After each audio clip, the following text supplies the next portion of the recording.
Dos únicos seres en el mundo han sabido el secreto de Judas, Cristo y el traidor. 60 generaciones han fantaseado acerca de ello, pero el hombre de Carioz, aunque ha dejado en la tierra nubes de discípulos, sigue permaneciendo tenazmente indescifrado. Comprendemos sin esfuerzo la demonialidad de Herodes, el rencor de los fariseos, la cólera vengativa de Anás y Caifás, la cobarde debilidad de Pilato, pero no comprendemos con igual evidencia la abominación de Judas. Los 4 evangelistas nos dicen poco de él y de las razones que le persuadieron a vender a su rey. Satanás, dicen, entró en él. Pero estas palabras no son más que la definición de su delito. El mal se apoderó de su corazón, de improviso pues. Antes de aquel día, antes tal vez de la cena de Betania, Judas no estaba en manos de su adversario. Pero ¿por qué se precipitó en ellas de repente? ¿Por qué Satanás entró precisamente en él y no en ninguno de los demás? Los 30 dineros son una suma bien pequeña, especialmente para un hombre al que le atraía la riqueza.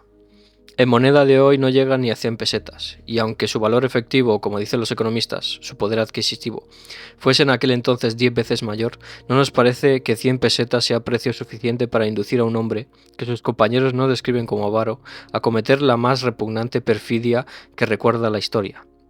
Se ha dicho que 30 dineros era el precio de un esclavo, pero el texto del Éxodo dice, por el contrario, que 30 siclos eran la indemnización que tenía que pagar el amo de un buey que hubiera coceado a un esclavo o a una esclava.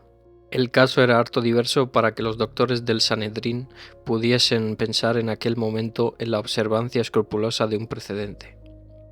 El indicio más tremendo en favor de la tradición que atribuye a avaricia el crimen de Judas es el oficio que éste se había reservado entre los 12. Entre ellos había un antiguo recaudador, Mateo, al cual casi por derecho hubiera correspondido la guarda de los pocos dineros necesarios a la comunidad para sus gastos.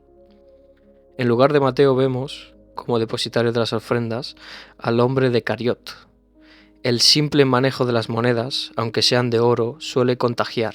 El evangelista San Juan terminantemente dice que Judas era ladrón. Y añade, como tenía la bolsa, se llevaba lo que en ella le echaban. Con todo, no se puede por menos de pensar cómo un hombre avariento de dinero permaneció tanto tiempo en tan pobre compañía. A querer vivir del robo, habría buscado un puesto más adecuado y fructífero del que aceptó, y a tener necesidad de aquellos miserables 30 dineros. ¿No se lo hubiera podido procurar de otra manera? Incluso huyendo con la bolsa, sin necesidad de proponer a los sacerdotes la compra de Jesús. Estas reflexiones de sentido común en torno a un delito tan extraordinario han llevado a muchos, desde los primeros tiempos cristianos, a buscar, además de la avaricia, otros motivos de la venta infame. Una secta de herejes, los cainitas, inventó que, sabiendo Judas que Jesús, por voluntad suya y del Padre, había de morir a traición, para que nada faltase al dolor de la gran expiación, se había sometido a aceptar con tristeza la gran infamia de la venta para que todo se cumpliese, instrumento necesario y voluntario de la redención según ellos. Judas habría sido héroe y mártir, digno de ser venerado y no maldecido. Según otros, el Iscariote, que amaba a su pueblo, esperaba su liberación, y tal vez propendía a los sentimientos de los celotes, que se habían unido a Jesús, esperando que fuese el Mesías tal como la gente baja lo imaginaba entonces, el rey del desquite y de la restauración de Israel. Cuando poco a poco, y pese a su cerrazón, se dio cuenta, por las palabras de Jesús, de haber tropezado con un Mesías muy diferente, para desahogar la rabia de su desilusión, lo entregó a sus enemigos. Pero esta fantasía, a la que ni los textos canónicos ni los apócrifos mismos dan fundamento alguno, no bastaría para explicar la conducta del vendedor de Cristo. Hubiera podido abandonar a los 12 y echarse en busca de compañeros más adecuados, que entonces, como se ha visto, no faltaban. Otro ha dado la siguiente explicación. Judas había creído firmemente en Jesús, pero ya no creía en él. Ante sus palabras acerca del fin próximo, ante la amenazadora hostilidad de la metrópoli, ante el retraso de la manifestación victoriosa, había acabado por perder toda fe en aquel a quien hasta entonces había seguido. No veía acercarse el reino y sí venir la muerte.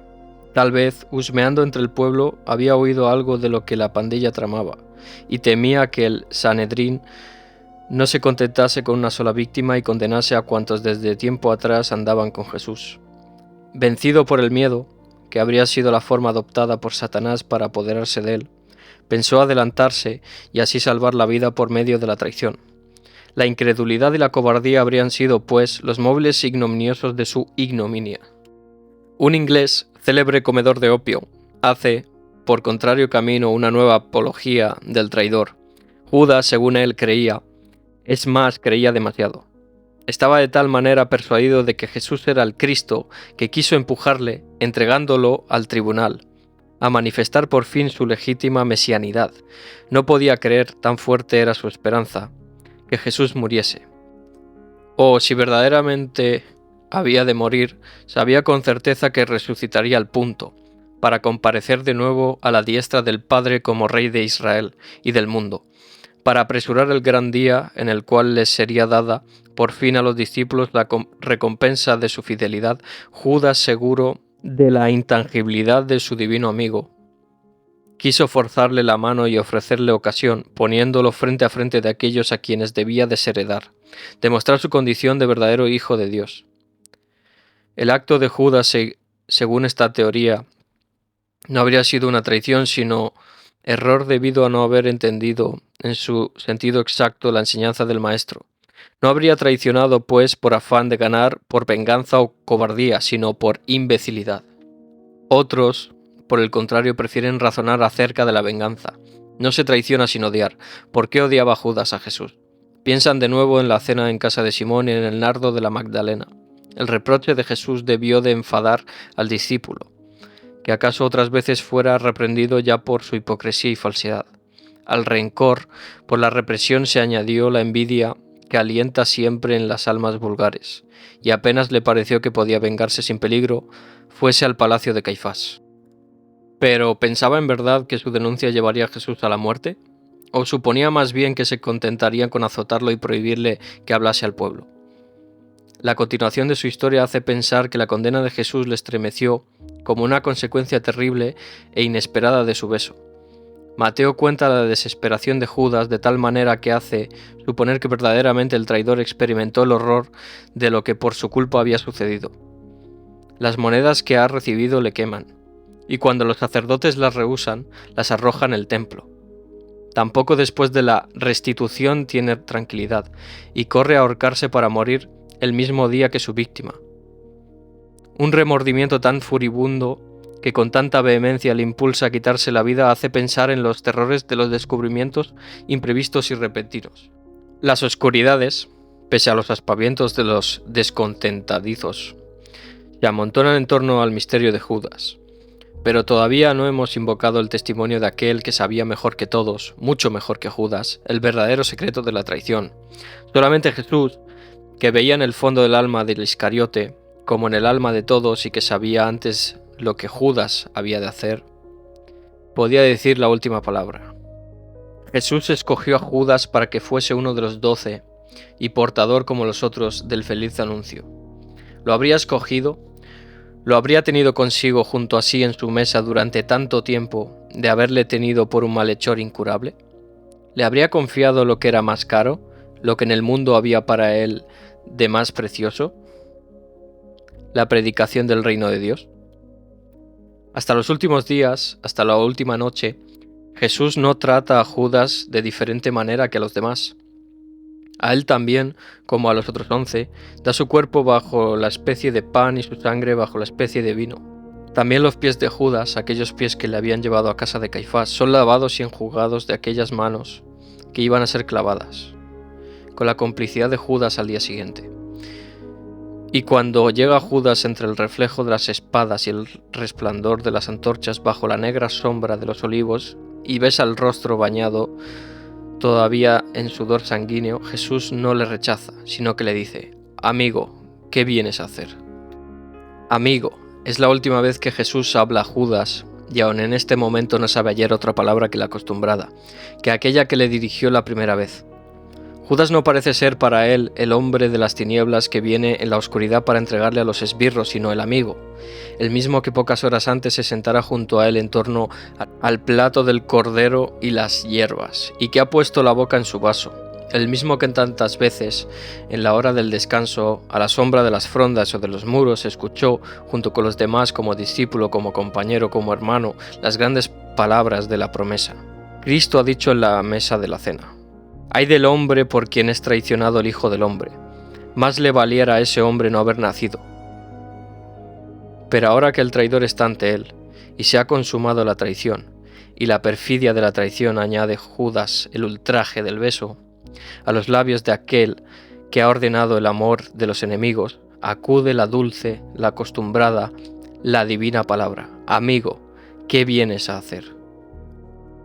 El testimonio mismo del traicionado aumenta nuestra perplejidad en vez de descorrer el velo del aterrador secreto.